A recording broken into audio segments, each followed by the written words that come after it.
आमदार, आता आपण जाऊया अर्थातच आपले प्रतिनिधी सचिन बडे यांच्याकडे. सचिन, आता छत्रपती संभाजीनगरमध्ये पाऊस कोसळत नसला तरी ढगाळ वातावरण हे पाहायला मिळतंय. गेले 2-3 दिवस छत्रपती संभाजीनगरमध्ये सुद्धा अवकाळीचा तडाखा बसलेला आहे. पुढचे 48 तास छत्रपती संभाजीनगर करता कसे असतील? मागील 3 ते 4 दिवसांपासून छत्रपती संभाजीनगर शहरासह ग्रामीण भाग आणि त्यासोबतच मराठवाड्यामध्ये जोरदार पाऊस पडतोय. यामुळे शेतकऱ्यांचं प्रचंड नुकसान झालंय आणि मराठवाड्याचा जर विचार केला गेला तर 5,000 पेक्षा जास्त शेतकऱ्यांची जी पिकं आहेत ती उद्ध्वस्त झालीत असंच म्हणावं लागेल. कारण काही पिकं ही काढणीला आलेली होती तर त्या या जोरदार पावसामुळे अक्षरशः आडवी झाली आहेत, जमिनीला टेकलेली आहे. ज्यांचा डोकं हे वर असतं तर त्याच पिकांचं डोकं हे जमिनीसोबत मिळालंय अशी स्थिती आहे. तर आणखी एक महत्त्वाचा मुद्दा हा देखील उपस्थित करायचा आहे. मराठवाड्यातील काही फळबागा ज्या आहेत त्या उन्हाळ्याच्या दिवसांमध्ये डोक्यावर पाणी आणून किंवा त्यासोबतच तळपत्या उन्हामध्ये फळबागा वाचवणं हे एक मोठं संकट असतं. मात्र त्यापेक्षा मोठं संकट आता निर्माण झालंय, कारण जोरदार पावसामुळे आणि या गारपिटीमुळे अक्षरशः फळबागांना मोठा तडाखा बसलाय आणि त्या ठिकाणी सुद्धा मोठं नुकसान झालंय.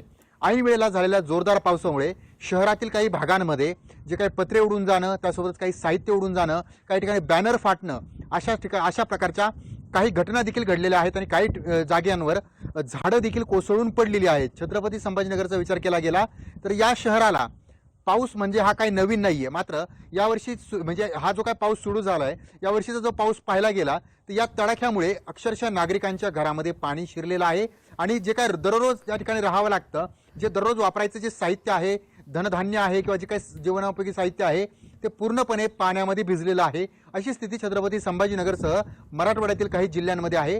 त्यामुळे हा पाऊस फायद्याचा नाही, मात्र अक्षरशः नागरिकांना मोठा तोटा करून जातोय. आणि आणखी एक महत्त्वाचा मुद्दा जर पाहिला गेला तर शेतकऱ्यांचं प्रचंड नुकसान होत आहे. कारण उन्हाळ्यामध्ये पिकं जगवणं एक मोठं आव्हान असतं. अशामध्येच काही पिकं जगवली आहेत, ते पिकं आता काढणीला आली आहेत. मात्र पडलेल्या जोरदार पावसामुळे अक्षरशः या पिकांची राख रांगोळी झाली आहे. त्यामुळे आता महत्त्वाचा हा देखील प्रश्न उपस्थित केला जातोय, एकीकडे पिकं जगवत असताना मोठं संकट आहे, तर दुसरीकडे जी काही नुकसान झालेली आहे ती नुकसान भरपाई दिली जाणार का, या पावसाला त्यामध्ये गणलं जाणार का किंवा मोजलं जाणार का, हे पाहणं महत्त्वाचं आहे. मात्र दुसरीकडे शिवसेनेचे आमदार विलास भुमरे यांनी त्यांच्या मतदारसंघामध्ये जो काही पाऊस पडलाय तर त्यासाठी थेट कृषी मंत्र्यांना फोन करून या संदर्भात गाऱ्हाणं मांडलेलं आहे. त्यामुळे आपण गांभीर्य समजून घेऊ शकतो की शेतकऱ्यांचं किती प्रचंड नुकसान झालेलं आहे. त्यामुळे सर्वसामान्य जनता असेल किंवा शेतकरी असेल हे अक्षरशः या पावसामुळे नुकसानाचा भाग बनलेले आहेत. अगदी अगदी अगदी. आपण साताऱ्याला जाऊया. सचिन, इम्तियाज मुजावर आपल्यासोबत जोडले गेले आहेत. इम्तियाज, आता सुद्धा तुम्ही या ठिकाणी छत्री घेऊन उभे आहात, त्यामुळे अर्थातच अवकाळीचा तडाखा अजून सुद्धा सातारा परिसराला बसतोय. वाई असू दे, पाचगणी असू दे, महाबळेश्वर, या सगळ्याच ठिकाणी गेले 2 दिवस अवकाळीचा चांगलाच तडाखा बसलेला आहे. हातातोंडाशी आलेला घास हिरावला गेला आहे. नक्कीच लागवी. सातारा जिल्ह्यात सलग आजचा हा 5वा दिवस आहे आणि या 5व्या दिवशी अवकाळी पावसानं शेतकऱ्याचं कंबरडं मोडलंय. म्हणजे आता एक म्हण आहे ना की नेहमीच येतो पावसाळा, खऱ्या अर्थानं उन्हाळ्यातही येतोय आता रेग्युलर पावसाळा, अशी म्हणण्याची वेळ शेतकऱ्यांवर आलेली आहे. एकंदरीतच गेल्या 5 दिवसापासून सुरू असणारा हा पावसाळा अवकाळी पाऊस आहे. हा महाबळेश्वर, पाचगणी, त्याचबरोबर जावळी, वाई परिसरामध्ये मोठ्या प्रमाणात याला धुमाकूळ घातलेला आहे. हातातोंडाला आलेली पिकं देखील आता हे जे रब्बी हंगाम आहे, गहू, ज्वारी, त्याचबरोबर हरभरा आणि त्याचबरोबर सगळ्यात महत्त्वाचा शेवटचा स्ट्रॉबेरीचा हंगाम सुरू आहे. एप्रिल महिन्यात सगळ्यात मोठ्या प्रमाणात स्ट्रॉबेरीला मोठी मागणी असते आणि ही स्ट्रॉबेरी पीक सध्या महाबळेश्वर, भिलार, कासवंड आणि फिंगर परिसरात ही स्ट्रॉबेरीची पिकं आता शेवटच्या टप्प्यात आलेली आहेत. त्याला चांगल्याच पद्धतीने स्ट्रॉबेरीची लागण झालेली आहे. मात्र या त्यामुळे स्ट्रॉबेरीचे बरेचसे क्षेत्र, एकरपेक्षा जास्त क्षेत्र स्ट्रॉबेरीचं या गारपीट आणि पावसामुळे खराब झालेलं आहे.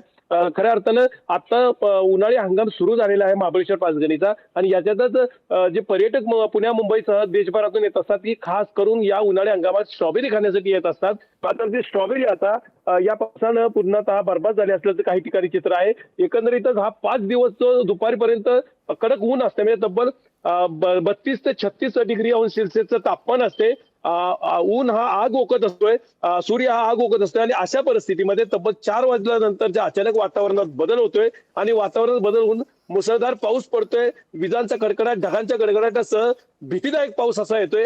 कालच एक महिला देखील वीज पडून मृत्युमुखी पडली होती. तर 3 दिवसापूर्वी 25 मेंढ्या या वीज पडून मृत्युमुखी पडलेल्या आहेत. म्हणजे जीवितहानी देखील साताऱ्यात मोठ्या प्रमाणात झालेली आहे. इतकंच नव्हे तर मदत पुनर्वसन मंत्री मकरंद पाटील यांनी तातडीने 25 मेंढ्या ज्या मेंढपाळाच्या त्या ठिकाणी विजेनं मृत्युमुखी पडलेल्या आहेत त्या मेंढपाळाला 65,000 रुपयाची तातडीनं मदत दिलेली आहे. जिल्हाधिकारी त्याचबरोबर पालकमंत्री शंभूराज देसाई, सातारा जवळचे नामदार शिवेंद्रसिंह राजे भोसले यांनी देखील तातडीनं शेतकऱ्यांना मदत पोहोचवावी यासाठी जिल्हाधिकाऱ्यांशी संपर्क साधलेला आहे. लघवी अगदी तुमच्या सगळ्यांचेही आभार तुम्ही दिलेला एकूणच या सविस्तर माहिती करता. कारण महाराष्ट्रात बहुतांश ठिकाणी अवकाळीचा तडाखा बसल्यामुळे शेतपीक तर धोक्यात आलेलंच आहे, शिवाय अनेक साथीच्या आजारांना निमंत्रण सुद्धा आहे.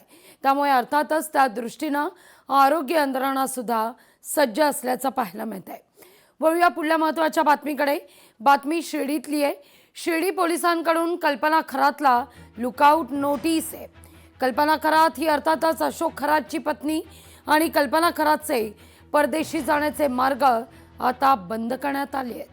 शिर्डीत अशोक खरातसह 5 जणांवर गुन्हा दाखल आहे.